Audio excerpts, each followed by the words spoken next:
Les montres connectées, c'est pas franchement le pied. D'ailleurs, j'en ai pas.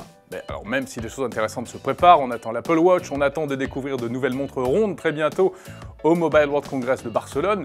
Mais en fait, si la montre connectée du futur, eh bien, c'était tout le contraire de la montre connectée d'aujourd'hui. C'est le pari d'un jeune Canadien de 20 ans. Regardez ça.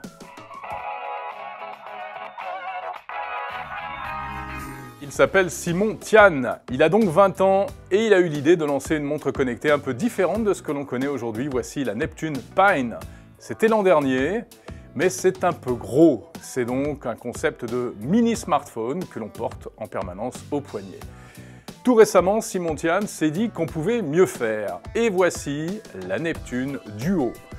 Le concept, c'est de mettre dans un bracelet l'essentiel de ce que l'on trouve habituellement dans un smartphone. En l'occurrence, un écran tactile, 2,4 pouces, incurvé, et qui permet de faire tout ce que l'on fait avec son téléphone mobile. Lire et recevoir et envoyer des messages, prendre des notes manuscrites, et même téléphoner grâce à une connexion 3G, 4G à l'intérieur.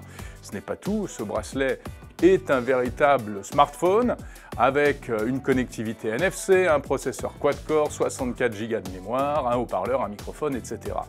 Mais la trouvaille, c'est de lui associer un écran, un grand écran de 5 pouces qui permettra d'afficher plus d'informations lorsque l'on en a besoin. Écran définition Full HD, caméra 8 mégapixels à l'arrière, 2 mégapixels à l'avant.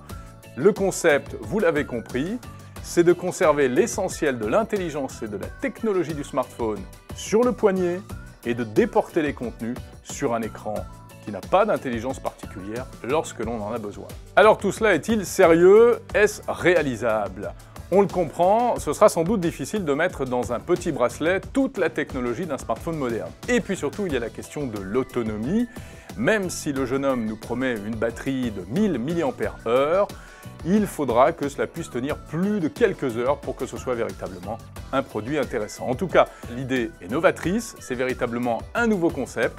Demain, nous aurons peut-être toute notre vie numérique à notre poignet et les écrans qui nous entourent ne serviront qu'à visualiser des informations quand on en a besoin.